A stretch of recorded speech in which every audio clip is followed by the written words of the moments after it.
Nous sommes debout, nous prenons nos Bibles pour une courte exhortation. Une courte exhortation pour entamer notre thème du mois. Une courte exhortation, nous allons prendre nos Bibles.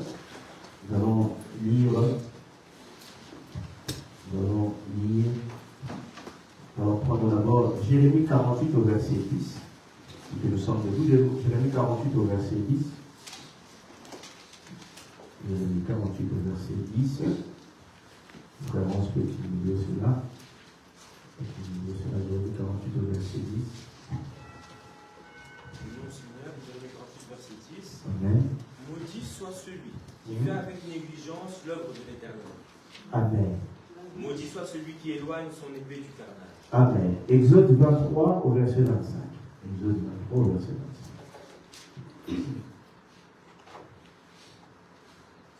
Exode 23 au verset 25.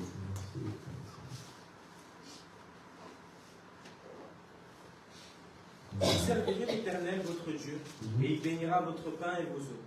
Et j'éloignerai la maladie du milieu de toi. Amen. Tu peux le prendre aussi Psaume 30, 11 à 13. Psaume 30, 11 à 13.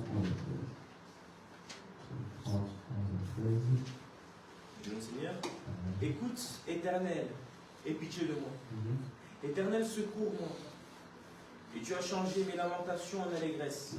Tu as délié mon sac et tu m'as ceint de joie, afin que mon cœur te chante et ne soit point muet. Éternel mon Dieu, je te louerai toujours. C'est la parole du Seigneur. Merci. Amen. Nous pouvons nous asseoir. Alors, ce mois ici, nous allons développer. Il y a quelque chose de beau dans cette histoire. Amen. Ce bruit vient d'où? Sûrement un micro qui est.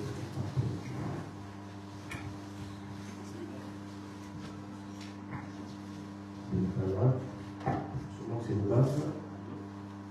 Alors, on va développer. Il y a quelque chose de beau dans cette histoire. Alors, la chose belle dans cette histoire, c'est quoi? Amen. Quelque chose de beau dans cette histoire, c'est que ici on nous parle, on a commencé le verset. Moi je vais être cool parce que comme ça on va louer le Seigneur, on aura le temps de manger. Quelque chose de beau dans cette histoire, c'est que ici le Seigneur dit, la première référence, c'est que maudit soit celui qui fait l'œuvre de l'Éternel avec négligence. Et celui qui retire son épée du combat. Amen. Mon pianiste, je pensais que tu allais revenir. Ah, tu as mal le corps? Ah, amen. Maudit soit celui qui fait l'œuvre de l'Éternel avec négligence. Celui qui retire son épée du combat. On commence une année d'action de grâce. Amen. Une année d'action de grâce. Et on commence le premier thème de l'année en disant il y a quelque chose de beau dans cette histoire. La deuxième référence qu'on nous a dit, on nous a dit que vous me servirez et je vous bénirai et je vous guérirai de toutes sortes de maladies. Amen. Ça veut dire que la chose belle dans cette histoire, c'est que quand on sert Dieu, on est béni. Mais quand on a la capacité de servir Dieu, qu'on ne fait pas, Dieu dit, maudit soit celui qui fait l'œuvre de l'Éternel avec négligence. Et qui a la capacité de participer dans l'œuvre du Seigneur, mais qui préfère retirer son épée du combat. Ça veut dire qu'il y a un combat. Ça veut dire que tous les jours de notre vie, nous sommes combattus. L'Église subit des combats tous les jours. Que ce soit des combats spirituels, des combats physiques, ainsi de suite. Même personnellement, nous subissons des combats. On est d'accord jusque-là. Mais celui qui retire son épée du combat, celui qui refuse de participer, d'être la sentinelle, de prier, d'être là, la Bible nous dit, pour lui, il n'y a point de bénédiction. Par contre, Dieu fait la promesse. Il dit, ce qu'il y a de beau dans cette histoire, c'est que si toi, tu te décides de travailler pour le Seigneur, tu n'es plus sous le joug de cette malédiction, tu rentres sous le signe de la bénédiction de Dieu. Et il promet, il dit ceci, pour tous ceux qui vont me servir, je vous bénirai. Mais il ne s'arrête pas là. Il sait que pour servir convenablement, il faut que la santé soit bonne. C'est pour ça que la Bible dit que dans 1 Jean 3, on nous dit, je souhaite que tu prospères à tous égards, comme prospère l'état de ton âme. Parce que si ton âme prospère, il faut que le corps puisse aussi prospérer. Il faut que les affaires prospèrent. Il faut que le travail prospère pour que tu puisses avoir la paix de servir Dieu convenablement. Quelqu'un me suit jusque-là? Ce qu'il y a de beau dans cette histoire, c'est que quand tu sers Dieu, Dieu aime qu'on puisse le servir, à ce moment-là, Dieu prend soin de toi. Mais si tu as la capacité de servir Dieu, mais que tu ne le fais pas, Dieu dit maudit soit celui qui fait l'œuvre de l'Éternel. Même pas qu'il ne fait pas, mais qu'il le fait avec une négligence. Qui ne le fait pas avec excellence. Qui ne le fait pas dans le but que ça soit excellent. Amen. Ça veut dire que quand on doit travailler pour Dieu en 2026, nous devons tous nous dire, comme c'est l'année de l'action de grâce, pour que nous puissions rendre des actions de grâce à Dieu, dans le bon ou dans le mauvais, parce que l'action de grâce, on ne rend pas seulement dans les bons. La Bible dit, rendez grâce en toutes choses. Ça veut dire que même quand ça ne va pas, nous rendons grâce. Amen. Nous-mêmes, quand ça ne va pas, nous rendons grâce. On n'attend pas que ça fonctionne pour rendre grâce. On rend grâce, même quand ça ne va pas. L'adorateur, l'enfant de Dieu, lui, rend grâce. On nous dit que devant la tombe de Lazare, le Seigneur Jésus, il a rendu grâce. Il se trouvait devant une situation de deuil, mais il a préféré rendre d'abord grâce. Ça veut dire si quelqu'un est à côté de la paix, il aurait dit, oh, mais comment toi tu viens à un deuil, tu viens devant une tombe, au lieu de commencer à pleurer, non, toi tu rends grâce. Parce qu'il savait que quand je rends grâce, la situation peut être mauvaise aujourd'hui, mais la suite sera bonne. Amen. C'est pour ça que le psalmiste dit, moi je préfère prendre de l'avance, rendre grâce, dévancer l'aurore, parce que je n'attends pas de pouvoir voir, mais moi je préfère déjà prendre l'avance. Les situations actuelles, la Bible dit, les douleurs actuelles, les problèmes actuels ne sont rien comparés à la gloire à venir. Ça veut dire celui qui sait déjà qu'il y a une gloire à venir, ne va pas pleurer maintenant, pendant qu'il sait déjà ce qu'il attend qui est meilleur. Le psalmiste compare, il dit, quand je regarde la situation des méchants, pour le moment ils sont en train de vivre des choses merveilleuses, mais quand je connais la finalité de leur vie, et quand je connais la finalité de la mienne, je ne peux qu'être heureux en me disant que moi au moins, ma finalité elle est bonne. Amen. Et il dit aussi encore, tu me donnes plus de joie dans mon cœur que plus que ceux qui ont de l'argent. Vous savez, aujourd'hui, j'ai encore entendu sur les réseaux, un milliardaire qui s'est suicidé. Je me suis dit, j'ai vu les commentaires des gens, ça m'a fait rire, un Camerounais qui est écrit en bas, il a dit, moi, si j'avais autant d'argent, je ne sais pas pourquoi j'allais me suicider. Nous-mêmes, on a la pauvreté, on ne met pas venu à l'argent, il meurt. J'ai dit, tu veux savoir. Il a l'argent, mais il n'a pas la paix. Il n'a pas la tranquillité. Ok, vous me comprenez? Quand les gens disent, oh non, l'argent ne fait pas le bonheur, souvent les gens disent, ah, donnez-moi, vous allez voir si j'ai le bonheur. Non, l'argent ne fait pas le bonheur. Il y a quelqu'un qui avait chanté, plus d'argent, plus de problèmes. Il y a des gens, plus ils ont d'argent, plus ils ont des problèmes. Parfois, c'est ton propre pays qui a de l'argent. On vient d'arrêter un président ici, là, les Américains l'ont pris. On l'a arrêté pourquoi? Parce que son pays a du pétrole. Mais son pays a du pétrole, et puis voilà, ils ont décidé de non, nous on veut ce pétrole-là, et puis on l'a pris. Opération en une nuit, il est parti. Donc plus d'argent, plus de problèmes. Quelqu'un me suit jusque-là? Je n'ai pas dit où le pasteur a dit qu'il ne faut pas avoir l'argent. Il faut avoir l'argent. Il faut désirer l'argent. Mais il ne faut pas que l'argent devienne un Dieu. Okay? L'argent est un besoin, est une nécessité. L'argent est une nécessité. La Bible parle de l'argent comme maman, un Dieu. Celui qui se donne trop à l'argent, il oublie ses propres valeurs et il se détruit lui-même. Okay? Il ne faut pas être omnibulé par l'argent. L'argent est une nécessité. Il faut demander de l'argent à Dieu pour que vous puissiez manger, vivre, aider les autres, participer dans tout ce que vous devez participer. Il ne faut pas demander l'argent pour que les autres puissent voir que vous avez l'argent. Là, ça devient une idole. Et Dieu ne partage sa gloire avec personne. Même avec l'argent, Dieu ne partage pas sa gloire. Si Dieu voit que l'argent devient une idole dans votre vie, il ne donnera pas. Ou il ne donnera pas autant. Ok? Vous comprenez jusque-là? Dieu est un père. Un père, quand tu vois que ça, si je donne à l'enfant, c'est un excès. On donne des chocolats aux enfants.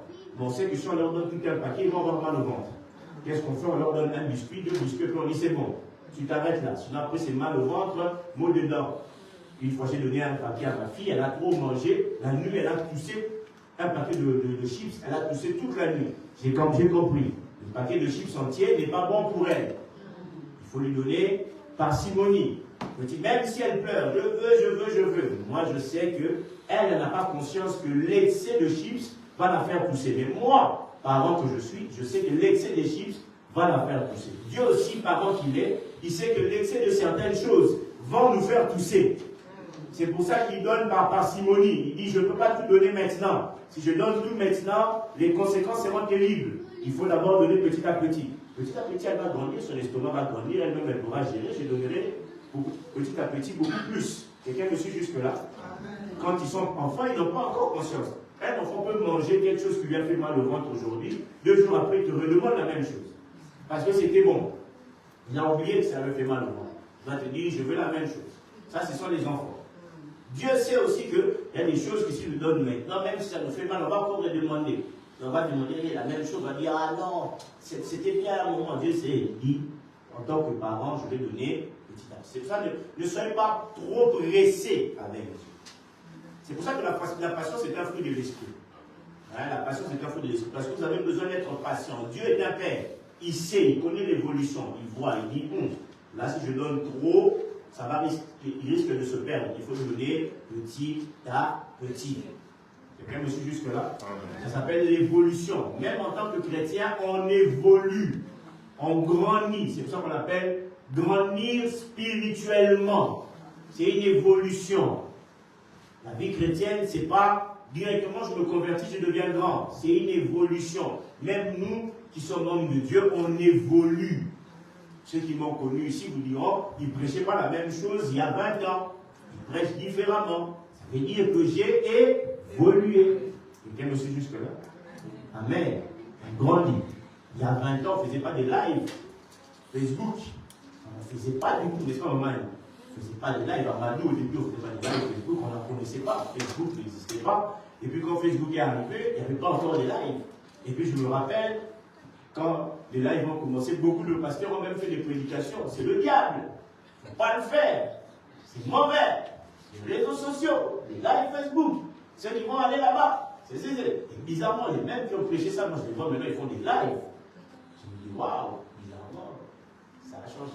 Comme quoi, l'évolution. Quelqu'un me suit jusque-là? Amen. Donc Dieu sait, Dieu dit, la beauté de la chose qu'il veut faire avec nous, c'est qu'il veut qu'on puisse s'investir dans son œuvre.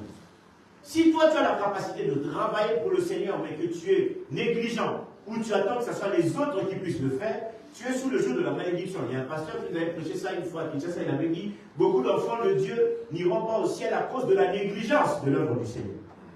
Quelqu'un me suit jusque-là? Ça peut paraître fort, mais c'est vrai. Parce que Dieu ne veut pas qu'on puisse négliger son travail.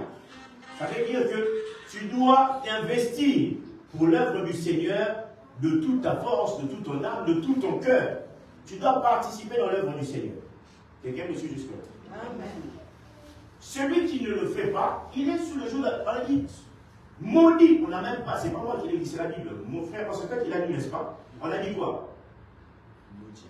On a dit, maudit soit celui qui fait l'œuvre de l'Éternel avec négligence. Tu sais chanter, mais tu négliges l'œuvre. Négligence. Tu as la capacité de faire quelque chose à l'église, mais tu attends que les autres le fassent. Négligence. Tu as la capacité de prêcher les autres dans la rue, d'évangéliser, tu ne le fais pas. Négligence. Tu sais que tu as la capacité de prier pour les malades, tu ne fais pas. Négligence. Tu peux donner ta dîme et ton offrande, tu ne fais pas. Négligence. Dieu veut qu'on puisse faire son œuvre avec excellence. Tu as la capacité de participer pour les offrandes, les 30 €, tu le fais avec excellence, pas avec négligence. Oh, moi, je veux juste me contenter d'être le protocole de l'église. Si tu n'es que le protocole de l'église, fais-le avec excellence. Amen. Si tu es celui qui balaye l'église, fais-le avec excellence. Tout ce que tu dois le faire sans négligence. Amen. Oh, moi, je préside le culte, prépare-toi. Oh, moi, je prêche, prépare-toi. Oh, moi, je suis celui qui fait la communication. Fais-le avec excellence. Amen. Parce que Dieu ne veut pas ceux qui font le travail du Seigneur avec négligence. Amen. Amen. Tu peux prier pour les autres. Oh, moi j'ai l'esprit de l'intercession. Mais pourquoi tu ne pries pas pour les autres? Pourquoi tu ne prends pas ton temps de jeûne et de prière pour prier pour les autres? La Bible dit que Dieu se cherche une sentinelle, quelqu'un qui est capable de prier, se tenir à la brèche. Mais il voit, la Bible dit même, je ne vois personne. Quelqu'un me suit jusque-là?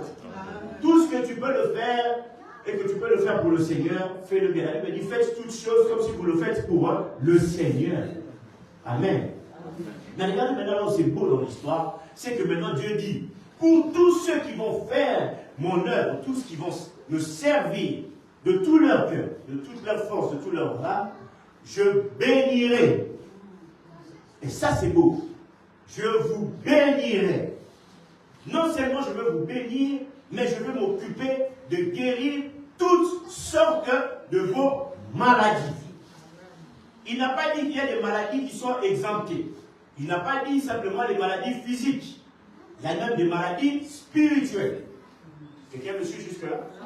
Si vous ne le savez pas, une addiction est une maladie spirituelle. Quelqu'un me suit jusque-là? Les maladies physiques, ce sont ce que nous connaissons. Les affections, ceci, cela, les sciatiques, les maladies, les gauches, droites, tout ce qu'on connaît. Quelqu'un me suit. Mais Dieu fait la promesse, il dit, vous me servirez et je vous bénirai et je vous guérirai de toutes sortes de maladies. Ça veut dire les maladies spirituelles, les maladies physiques. Moi, je vous guérirai de ces maladies-là. Si vous me servez moi-même, Dieu, je prendrai soin de vous guérir. Amen. Que vous soyez conscient de cette maladie ou pas conscient de cette maladie, que vous ayez demandé ou pas, le fait juste que vous m'avez servi, moi comme je veux que vous puissiez rester en forme, je veux faire, qu'est-ce que je veux faire? Je veux vous guérir. Amen. Amen. Quelque part, il dit même plus loin, je n'emmènerai pas sur vous toutes les plaies que j'avais déposées en Égypte. Si vous me servez, toutes les plaies qu'il y a dans le monde, ça veut dire tous les problèmes qui peuvent avoir autour de vous dans le monde, cela n'arrivera pas sur vous, si vous me servez. Amen. On peut parler des crises, on va parler de gauche ou de droite, mais si vous me servez, cela n'arrivera pas sur vous, parce que moi je prends soin, Dieu est le meilleur des maîtres.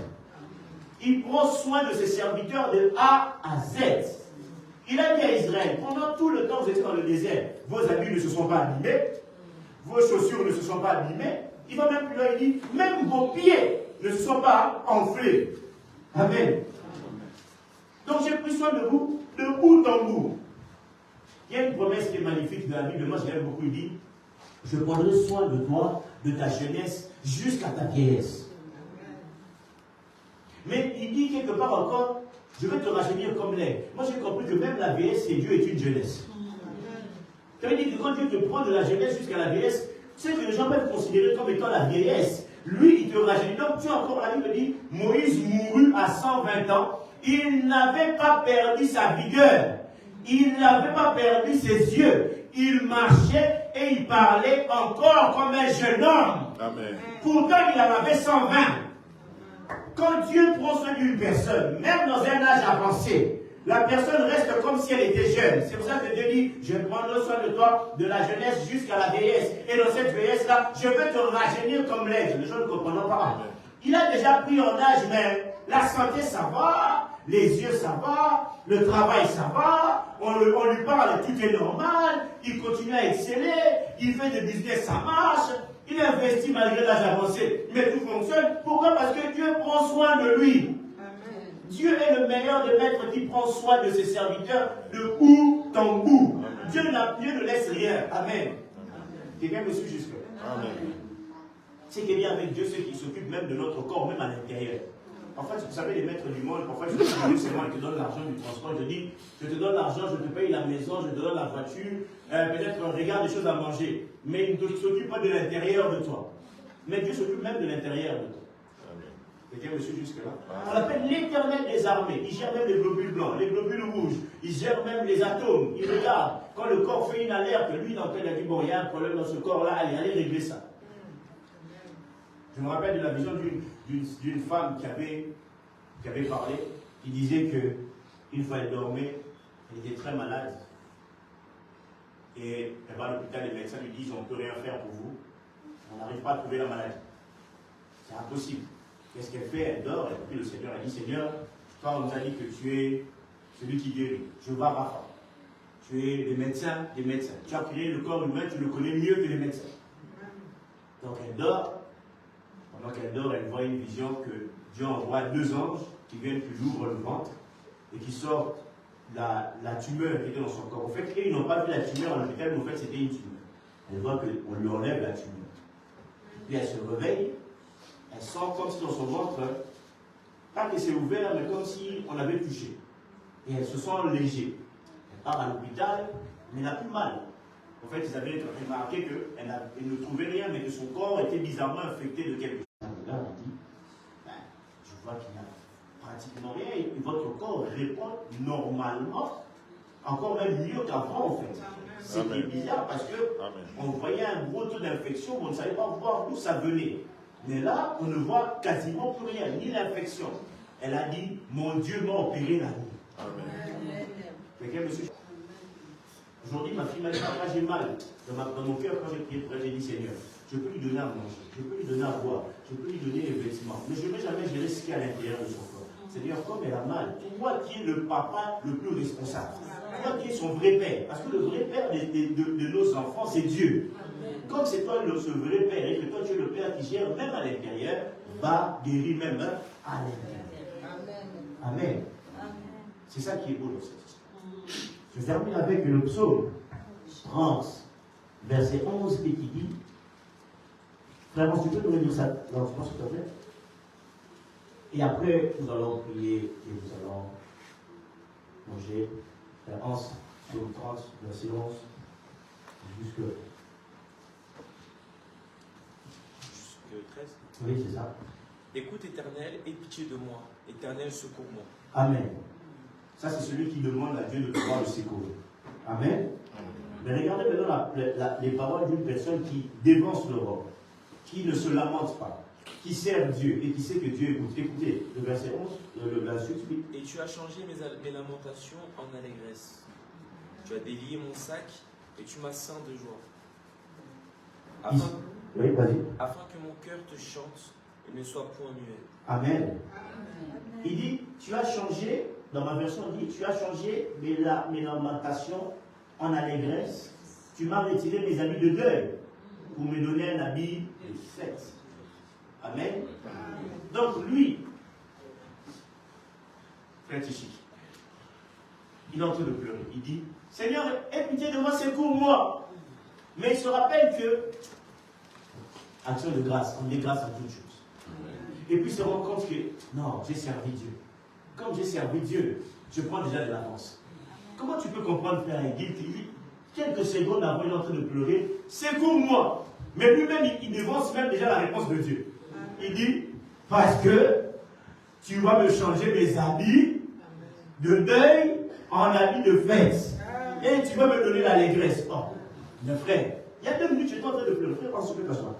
Il y a 2 minutes, tu es en train de pleurer. Mais comment tu fais que tu prends de l'avance? Parce qu'il s'est rendu compte que c'est une année d'action de grâce. Amen. Quelqu'un me suit jusque-là. Il s'est rendu compte que c'est une année d'action de grâce. Qu'est-ce qu'il dit? Tu as changé mes lamentations. Donc, les lamentations, c'est ce qu'il a fait avant. Au début, il a dit, aie pitié de moi, secours-moi. Il s'est lamenté. Donc, je suis dans une situation où j'ai besoin que tu puisses me secourir. Mais lui-même, il n'attend même pas la réponse de Dieu. Il comprend, il dit non. Comme j'ai parlé à Dieu comme ça, Dieu va me secourir. Et il dit quoi?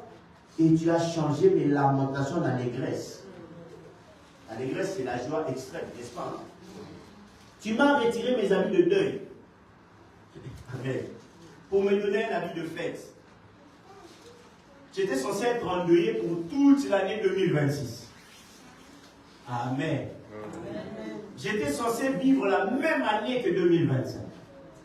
J'étais censé connaître les mêmes choses que 2024. Il y a un frère qui a dit, ça fait 6 ans qu'on est en train de vivre la même année. Depuis 2020, on a l'impression que c'est 2020 fois année. 2020, 2020, 2020, 2020. Donc sans Covid, mais on vit des choses bizarres. Mais on était censé avoir la même boucle, la même histoire, la même chose qui devait recommencer, mais ici, avec l'action de grâce. Sachant qu'il y a une chose belle dans cette histoire. Sachant que nous avons décidé de servir Dieu correctement, qu'est-ce que nous faisons? Nous prenons de l'avance. Est-ce que quelqu'un veut prendre de l'avance aujourd'hui? Et il dit, tu as changé mes habits de deuil en habits de fête. Ainsi mon cœur chante des louanges. Oh, mes frères, tu pleurais à 2 minutes, maintenant tu commences à chanter déjà des louanges. Amen. Et ne reste pas muet. L'Éternel, je te louerai toujours. Ah, ça c'est une belle conclusion, ça. Ça c'est une belle conclusion. Donc moi, chez Kina, j'étais censé pleurer durant toute l'année 2026. Le 31 décembre, je suis rentré en disant, Seigneur, cette année c'est l'année d'action de grâce. Dieu vient me rappeler en me disant, si tu veux que cette année soit une année d'action de grâce, il faut que tu sois excellent dans mon service. Et je ne peux pas te voir pleurer. Qu'est-ce que moi je fais? Je prends de l'avance. Je n'attendrai pas le 31 décembre 2026 pour dire « Seigneur, je te remercie pour l'année magnifique ». Je n'attendrai pas le 31 décembre 2026, l'année d'anniversaire de Frère Tichik, pour dire que je te remercie Seigneur pour tout ce que tu as fait. Moi, je commence déjà le 4 janvier 2026 à commencer à dire à Dieu, tu as changé mes habits de deuil en habits de fête.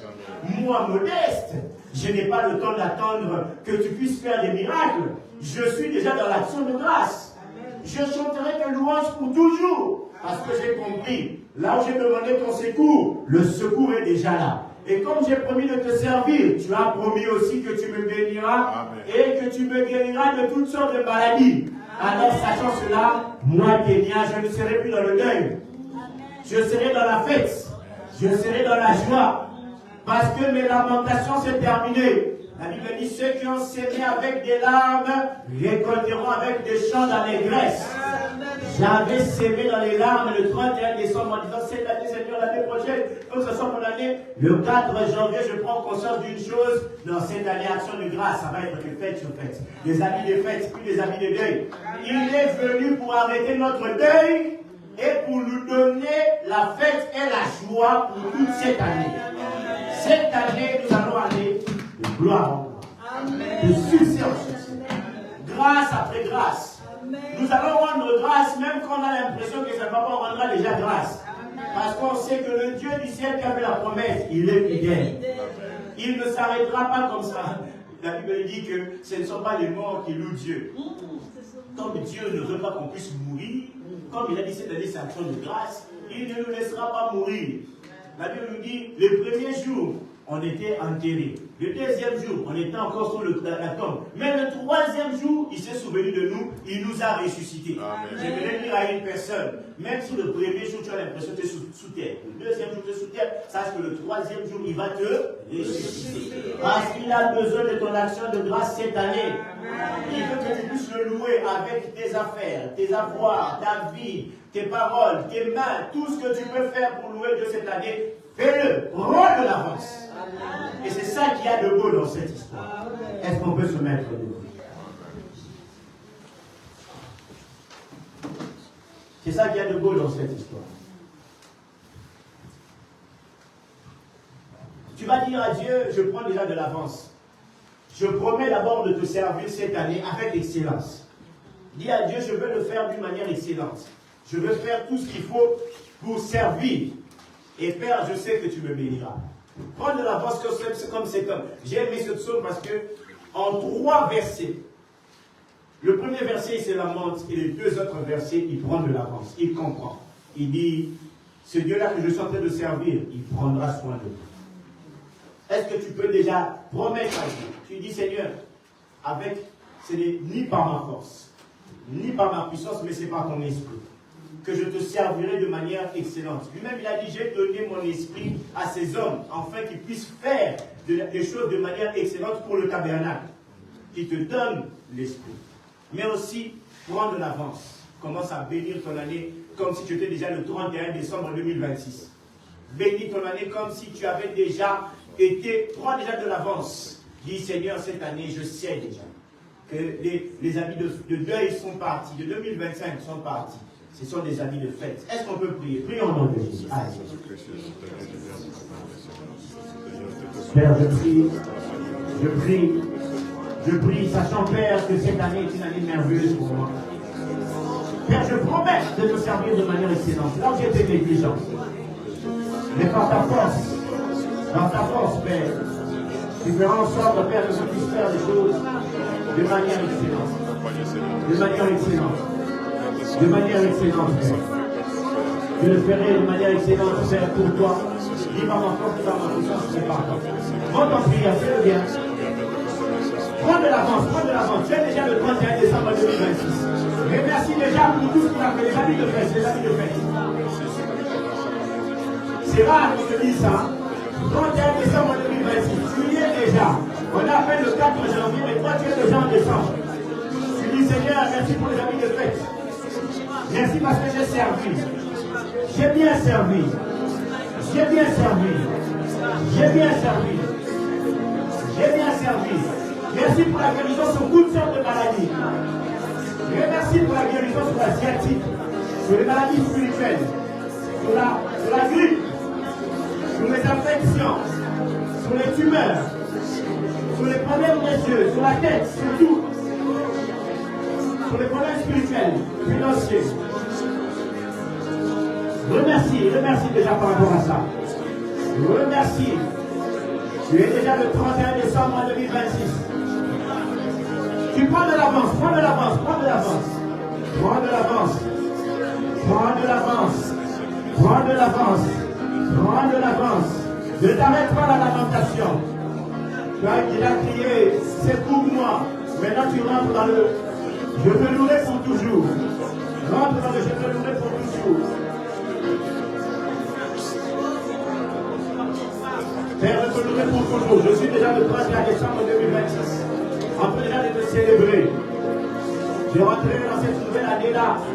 Après avoir dit des actions de grâce toute l'année. Des actions de grâce toute l'année. Des actions de grâce toute l'année. Des actions de grâce toute l'année. Père, tu ne me laisseras pas mourir. Même quand la situation sera compliquée, tu me ressusciteras. Tu ressusciteras les finances, tu ressusciteras la santé. Père, je crois en toi. Je célèbre déjà, Père, pour l'année merveilleuse que j'ai eue. Je célèbre déjà pour l'année merveilleuse que j'ai eue. J'ai l'impression que tu ne comprends pas. Exerce la foi. Ça, c'est une prière de gens qui ont la foi. On nous a prêché le dimanche passé. Dieu n'attend pas une saison pour faire sortir des fruits. Dieu fait sortir des fruits même quand la saison n'est pas bonne. Même quand la saison n'est pas bonne, Dieu fait sortir des fruits. Même quand c'est la saison des vaches maigres, Dieu nourrit ses enfants. Même quand c'est la saison des vaches maigres, Dieu nourrit ses enfants. Dieu nourrit ses enfants.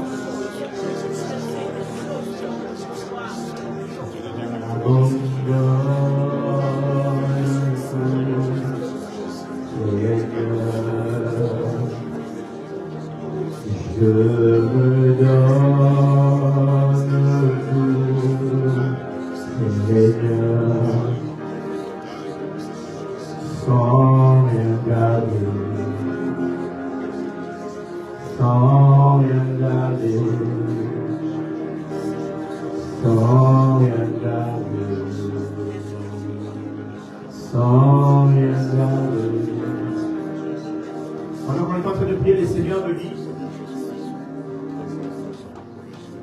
j'ai eu ce flash de l'histoire de Joseph et de ses frères. Ils sont venus acheter du blé, mais quand ils sont repartis, Joseph a dit, doublez leur sac. Remettez-leur l'argent qu'ils avaient ramené. Mais remplissez leur sac. Remplissez-les encore le double. Le Seigneur est en train de dire, cette année, vous êtes venus avec des choses, en espérant obtenir quelque chose de minime.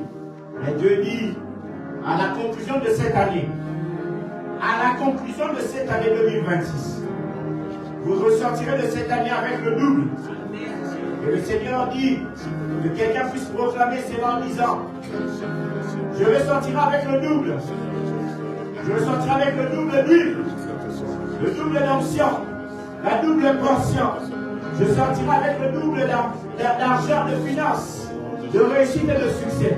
Est-ce que quelqu'un peut le faire en levant les mains vers le ciel et commencer à proclamer qu'à la conclusion de cette année, le 31 décembre 2026, je sortirai avec une guérison. Je sortirai avec le double. J'aurai obtenu. Est-ce que quelqu'un peut exercer la foi? Commencez à prier au nom de Jésus. Alléluia. Fais-le bien. En levant les mains, dit, j'obtiendrai le double. J'aurai le double, Père. J'aurai le double. Moi qui m'attendais à 1, j'aurai le double. Pas même plus loin. Demande même pas 10 s'il le faut. Demande même plus. Père, je l'obtiendrai. Père, c'est pour moi. C'est pour moi cette année. Au nom de Jésus. C'est ça qu'il y a de beau dans cette histoire. C'est que celui qui a fait la promesse est fidèle. Je l'obtiendrai. Au nom de Jésus.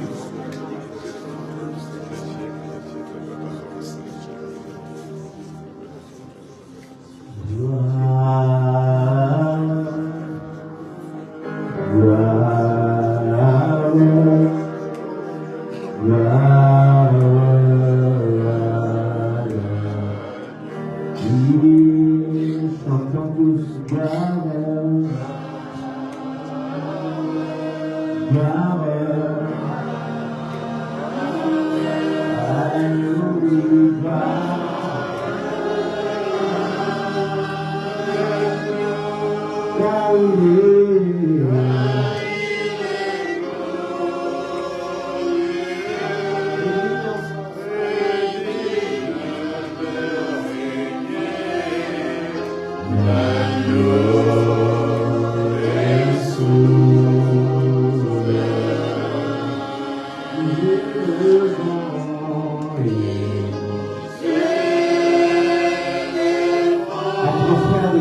On plus fort, encore plus fort. Shama.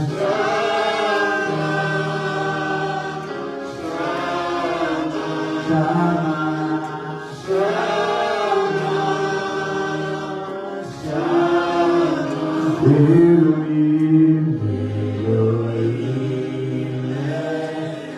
Adonai.